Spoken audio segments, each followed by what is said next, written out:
Good afternoon, church. Pastor Craig here once again. Happy Wednesday to you, midweek greeting time. Here it is, middle of the afternoon on a Wednesday, and I just barely got in the office. No, I am not reinforcing the stereotype that pastors only work one day a week. I actually had opportunity this morning and into the afternoon to serve alongside a team of people from EAC as we took part in the United Way Day of Caring. Pretty cool to see the way God orchestrated where we'd be serving and how we'd be able to be a blessing in the community. Hopefully we'll be able to share some details about that on Sunday at our service. Speaking of Sunday service, this is also the midweek greeting when I'm able to announce that beginning this Sunday, we are once again opening up Sunday morning services to be able to have a congregation in person. Yes, starting this Sunday, we can have up to 90 people in our sanctuary.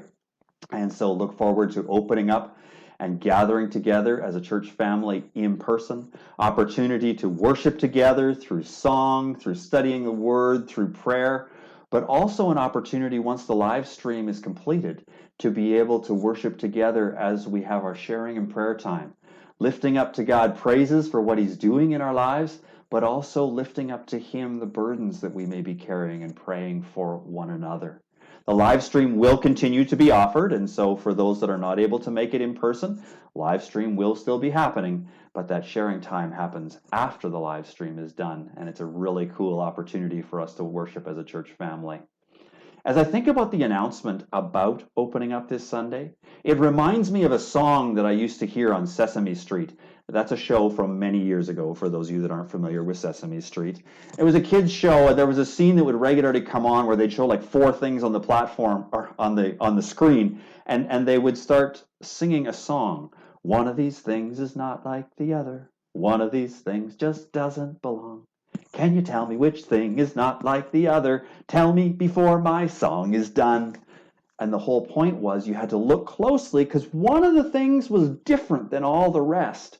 But what made it tough was that all of the things were very similar, in fact, had many things the same about them. That's kind of like our reopening of worship services once again. The big difference is number of people we can have in the sanctuary, but a lot of things are still the same. Masks still required inside public spaces at all times, so that means inside the church we must wear masks at all times. Physical distancing required between household groupings as we're entering, as we're exiting, but also as we're seated.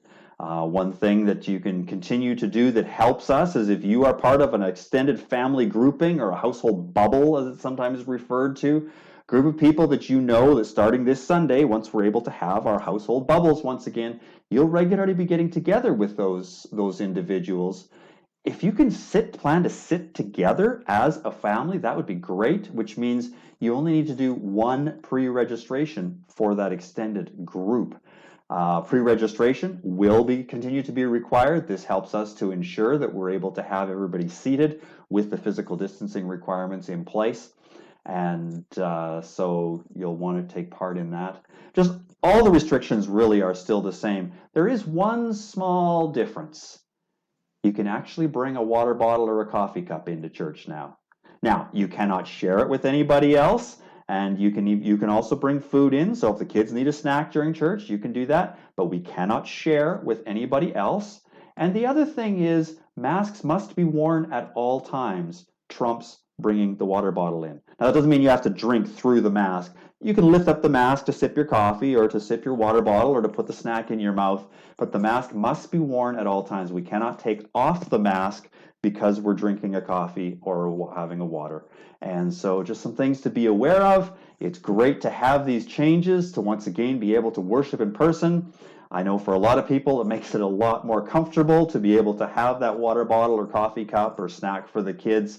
But let's just keep in mind that many of the restrictions are still the same. And so let's do our part to abide by them and to keep our church family safe and our community safe and care for one another. As we look forward to worshiping, I'm looking forward to a service where we're going to have some cool things happening. Not only will we have the regular opportunities for worship, as I've already mentioned, we're going to have an update from Estevan Bible Camp this Sunday. We're also going to have the reveal of the logo for the Fire Time discipleship program. We've had a contest going on with youth submitting entries for that, and so we'll be revealing that this weekend. And so I look forward to worshiping together with you, both in person and on the live stream. And I would encourage you to consider coming back to church. If it's been a while since you've been to church, maybe this is the time when you feel that you're able to come back. If you feel uncomfortable or not able to return, that's fine. No pressure. It's not like you have to be at church. We will still provide the live stream opportunity for people to gather for worship in that way. But let's look forward and anticipate gathering together as a church family to worship together in person.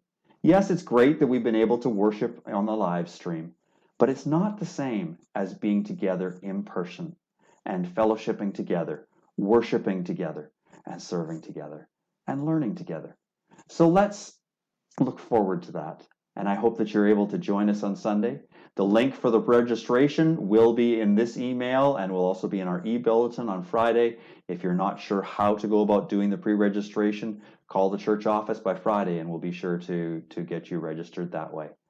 And so, in the meantime, before we gather together on Sunday, have a great week, church. I look forward to worshiping with you on Sunday, and let's be the church God has called us to be, intentionally becoming people who embrace and reveal God's love.